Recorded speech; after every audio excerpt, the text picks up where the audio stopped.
राष्ट्रीय फेरी पटरी ठेला व्यवसाय संगठन द्वारा आज राष्ट्र के प्रथम स्वच्छता शहीद स्वर्गीय प्रमोद कुमार निगम के अवतरण दिवस पर विकसित भारत की अर्थव्यवस्था में फेरी पटरी ठेला व्यवसायियों का योगदान विषयक संगोष्ठी का आयोजन किया गया, जिसमें 21 राज्यों के ठेला पटरी व्यवसायियों ने भाग लिया। कार्यक्रम के मुख्य अतिथि शहर दक्षिणी के विधायक डॉक्टर नीलकंठ तिवारी ने कहा कि फेरी पटरी ठेला व्यवसायी भारतीय अर्थव्यवस्था के असंगठित क्षेत्र का हिस्सा होते हैं। देश के कुल कार्य बल का एक बड़ा हिस्सा इसी असंगठित क्षेत्र में कार्यरत है। वही विशिष्ट अतिथि के रूप में confederation of free trade union of India के राष्ट्रीय महासचिव नीरज चौबे ने कहा कि राष्ट्रीय फेरी पटरी ठेला व्यवसायी संगठन भविष्य में देश के असंगठित क्षेत्र का सर्वश्रेष्ठ संगठन बनकर उभरेगा। राष्ट्र के प्रथम स्वच्छता शहीद फेरी पटरी ठेला व्यवसायी संगठन के संस्थापक सचिव स्वर्गीय प्रमोद कुमार निगम जी के जन्म जयंती के उपलक्ष्य में विकसित भारत की अर्थव्यवस्था में फेरी पटरी ठेला व्यापारियों के योगदान पे एक विचार विमर्श संगोष्ठी आयोजित की गई थी, जिसमें हमारे 21 राज्यों से प्रतिनिधिगण हमारे उपस्थित हुए थे। जैसे हमारे अनवर भाई कर्नाटक से हैं, बेंगलुरु से, उड़ीसा से, उत्तराखंड से, गुजरात से और विभिन्न प्रांतों से 21 प्रांतों से हमारे अतिथिगण वक्तागण उपस्थित हुए हैं, जिनके मन में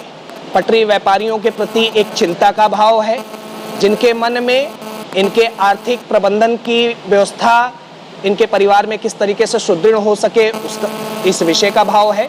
और अर्थव्यवस्था जिस टॉपिक पे आज ये संगोष्ठी आयोजित की गई है, आप देखते होंगे कि अर्थव्यवस्था में सबसे महत्वपूर्ण योगदान हमारे समाज में ठेला पटरी व्यापारियों का होता है, लेकिन लगातार इस समाज के लोगों को नज़रअंदाज किया गया है।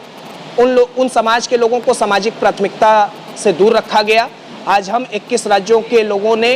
इस राष्ट्रीय संगठन के बैनर तले अपनी आवाज़ को बुलंद किया है। निश्चित रूप से आगामी समय में पथ विक्रेता अधिनियम 2014 जो है उसके इम्प्लीमेंट के लिए हर राज्य, हर प्रांत और पूरे देश के 5 लाख रेहड़ी पटरी व्यापारी सड़कों पर उतर के अपने हक और अधिकार की भी लड़ाई लड़ने का काम करेंगे। आगे भी किसी ने कोई मांग के लिए ज्ञापन नहीं या कुछ तरह का? ये सर्वप्रथम एक कह लीजिए आमंत्रण था, जिस आमंत्रण में 21 राज्य आया है, और मुझे लगता है जब मांग और डिमांड की बात होगी तब पूरा देश हमारे साथ कंधे से कंधा मिला के चलने का काम करेगा। हम लोगों के लिए ख्वाहिश थी, अभी संगठन में कुछ कमी थी, वह आज पूर्ति हो गई। अभी हम प्रदेश के थे, लेकिन आज पूरे देश में जो इतने राज्यों का समर्थन मुझे मिला है, इसलिए हम बहुत खुश हैं और मुझे विश्वास है अब सरकार हमारी तत्परता से हमारे तकलीफ को समझेगी और हमारे बातों पर हमारी जो मांग है, हमारी जो कठिनाई है, उसको अच्छी तरह से रखेगी। हमारे लिए कोई जगह नहीं मिल रहा है, जगह जगह के नगर निगम में उत्पीड़न भी हो रहा है, तो मैं भरोसा दिलाता हूँ अपनी पटरी व्यवसायी को और मांग करता हूँ मैं सरकार से कि पटरी व्यवसायियों का उत्पीड़न बंद करे और हम लोगों को उचित जगह और उचित हमारी जो व्यवस्था 2014 बना हुआ है हम लोगों का, उस पर जो है काम करे, हम लोगों को विस्थापित करे,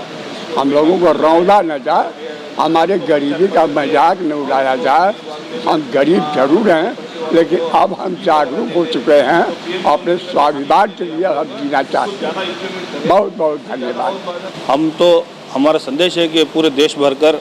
जो फुटपाथ व्यापारी के साथ में जो अन्याय हो रहा है उस हम केंद्र सरकार तक पहुंचाना चाहते हैं। हमारी मांगी भी पूरा चाहते हैं कि 2014 को एक्ट को पूरी तरीके से लागू करें।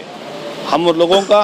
जो लागू करने के बाद कई लोगों के मामले के माध्यम से आज जो है नया कानून भी बन गया, उस कानून के विरुद्ध भी हम लोग आवाज़ को उठाएंगे। इस बार हम लोगों को पहली मर्तबा बैठक हो गई बनारस पे, क्योंकि ये पीएम का क्षेत्र होने के बावजूद भी हम पूरे देश को इस संदेश को देना चाहते हैं कि इस देश को पूरा आगे तरफ से, तो प्रधानमंत्री जी ने सबसे ज़्यादा कोविड के अंदर सबसे ज़्यादा वेंडरों का नाम उठा कर हम लोगों को समझाए, तो इसीलिए उन लोगों से उन राज्यों से उनके क्षेत्र के जरिए से हम वाराणसी से हम लोग हैं पूरे देश भर कर स्ट्रीट वेंडर्स के लिए, हम फुटपाथ व्यापारी के लिए